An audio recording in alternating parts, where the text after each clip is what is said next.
In today's video, I'm going to teach you how to log email in your CRM with the BCC in HubSpot. By the end, you'll know exactly where to find your unique BCC address in HubSpot and how to use it so your emails are captured on the right contact timeline automatically. Start by opening your browser and searching for HubSpot. Click through to the official HubSpot site and sign into your account with your usual credentials. Once you're in, look to the top of the screen for the gear icon. That opens your settings, which is where HubSpot keeps the tools you need for email logging. In the left sidebar of Settings, select Objects. You'll see options related to the records you work with in the CRM. From there, go into Activities. Activities is the central place where logging and tracking preferences live. Within Activities, find the section called Manual Logging. This is where HubSpot provides the special BCC address that lets you log emails sent from any email client, like Gmail or Outlook, straight into the CRM. Locate the BCC address for outgoing emails and click Copy. This address is unique to your HubSpot account and is safe to use with your external email.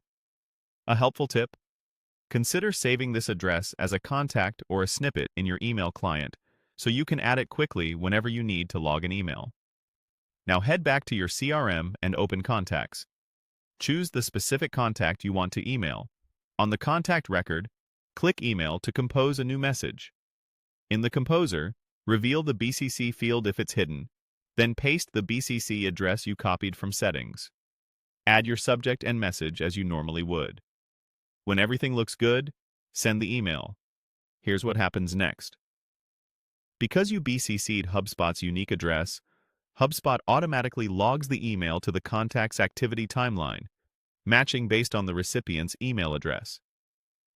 Your recipients will not see that BCC address in their inbox, but you'll get a clean record of the conversation in the CRM. If you included multiple recipients, HubSpot will attempt to log the message to each matching contact. Keep in mind that logging behavior can be influenced by your account's privacy and attachment settings. That's it. You searched HubSpot, signed in, opened Settings, went to Objects, selected Activities, copied your BCC address from manual logging, opened your contacts, chose the right contact, started an email, added the BCC address, and sent your message. Use this same approach for future emails to keep your CRM timelines accurate and up to date.